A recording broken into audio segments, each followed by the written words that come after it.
hawak na notebook, I usually talk with nothing on my hand. I don't have PowerPoint. Kasi lahat ng sinasabi ko, based on my experience, basta pag sinabi sa akin na, ma'am, gawa, ano ka po resource speaker ka po para sa mga edu, ganyan. Eh, alam ko na yan kasi edu ako eh. Ngayon kasi iba, mas ko. No? Mas komportable sa bahay, dear.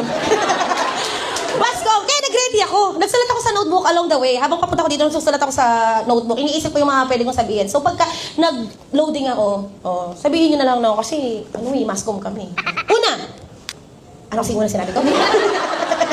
Gusto mo yung ginagawa mo, di pa hawak. Parang sa video mo ako matalino, wala akong kopya. Hindi ko binasa. Kita nyo? Hindi ko binasa.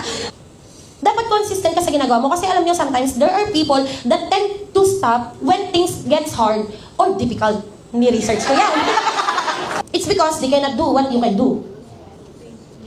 Ay, ngitera. O yung galit niya sa self niya, napupukal niya sa'yo. Pinoproject, that's the right term. Kanino mo, dear? Perfect yung bulero mo. Sobrang minimal lang ng mga bash na natatanggap ko. Sobrang konti lang. Kaya ako pumapatol kasi ang konti lang. Ganito lang yan, no? Pagka lahat pare-pareho, mananawa ka. Pero pag may isang kakaiba, pagtutuunan mo siya ng pansin. Tama? Kapag ka nakareceive ako ng 100 comments, may 2 bash doon, patol, agad. Puksa. Kasi bago siya sa paningin ko. Kaya namumuksa ako. Kaya akala ng iba, sabi kasi ng iba na comment, ma'am, huwag kang magpapa-apekto sa mga bashers.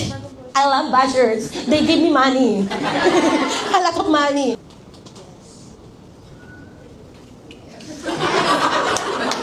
Mata sa mata na lang.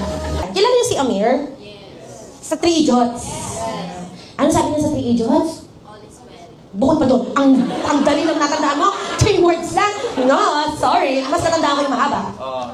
Follow excellence, success will chase you. Anong ibig sabihin ng yung follow excellence? Gawin mo kung saan ka nag-excel. Saan ka ba nag-excel? Doon sa bagay na magaling ka.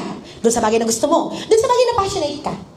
Pag ginawa mo yun, ang success ang lalapit sa'yo. Success not in terms of money in the bank, 2-story house, 4 wheels. Hindi yun yung success na sinasabi ko. But the fulfillment in your heart. That at the end of the day, napagod ka, pero masarap ang pagod. Yun yung pagod na kinabukasan, gusto mo pa rin bumangon. Yun lang po for today's video.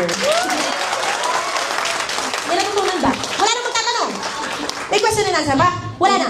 Meron po. Meron? Huwag English, ha? Ayan. Mata sa langit, paa sa lupa, mangarap ng mataas, tuparin ng patas. Ay, dami! Yun lang. Ang ganda ko ba dyan? Yes! Salamat! Ay, alam nyo ba? Bakit ako may hawak na notebook? I usually talk with nothing on my hand. I don't have